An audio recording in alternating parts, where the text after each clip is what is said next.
আবার শখের ছাদ বাগান থেকে কিছু শাক ওঠাতে চলে এসেছি। সত্যি বলতে এই যে দেখুন, এইখানে তো বড় বড় লাল শাক, নোটে শাক বা হচ্ছে আপনার পাট শাক প্রচুর আছে, কিন্তু ছাদ বাগানে যেগুলো এই একটা দুটো করে এখানে ওখানে হয়, এগুলো কিন্তু উঠিয়ে খেতে ভীষণ ভালো লাগে। আর এইগুলো জানি না কি শাকের নাম বলে, এগুলো আমি যতটুকু জানি নোটের শাক।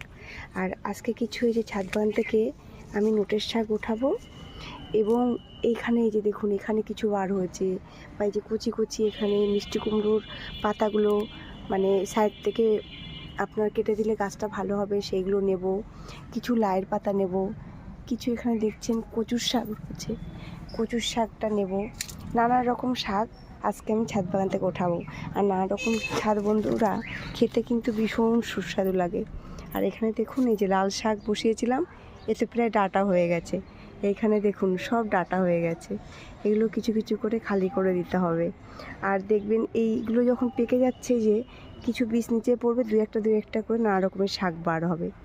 আর এইখানে দেখছি আবার শশাও চলে এসছে যে গাছে, দেখুন। আর ওই পাশে তো বেশ বড় একটা শশা হয়েছে, একদম ভেতরে আছে। যখন আমি পারবো তখন অবশ্যই আপনাদের সামনে তুলে ধরবো। আর এইখানেও দেখুন এই যে ইনিও হয়েছেন, এই যে কত জালি এসছে। আর আমি এইভাবে মাচা করে দিয়েছি, কারণ লতানো গাছ এই ছাদ বাগানে একদম রাখা খুব কষ্ট, সেই কারণে এখানেই রাখছি ভিডিওটা। সবাই ভালো থাকবেন, সুস্থ থাকবেন।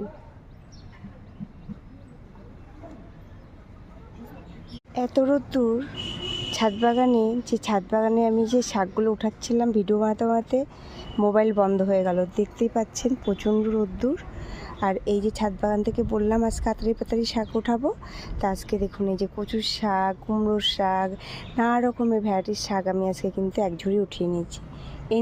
এর নামই হচ্ছে শখের ছাদ বাগান। যখন যেটা আমরা ইচ্ছা করব তখন সেটাই পাবো। আর দেখুন এই যে শাক সবজিতে ভরে ফেলেছি। এইখানে আমার কিন্তু ফুল শাকসবজি ভরা, আর নিচের ছাদ বাগানে কিন্তু ফল গাছে ভরা। তাই শখের ছাদ বাগানে একটু কষ্ট করলে এই আনন্দটা পাওয়া যায়। তা আমার বন্ধুরা কারা কারা এরকম উদ্যোগ নিয়েছেন বা এখনও পর্যন্ত যারা যারা নেননি, অবশ্যই এরকম একটা উদ্যোগ নিন, খুব ভালো লাগবে, খুব ভালো থাকবেন। আর কে কোথা থেকে দেখলেন আমার ছাদ বাগানের ভিডিওগুলো বা দেখেন, আমাকে উৎসাহ দিয়ে যাবেন। আমি যেন যতদিন সুস্থ থাকি এইভাবে যেন সবুজ করে রাখতে পারি বাড়িটাকে। সবাই ভালো থাকবেন বন্ধুরা।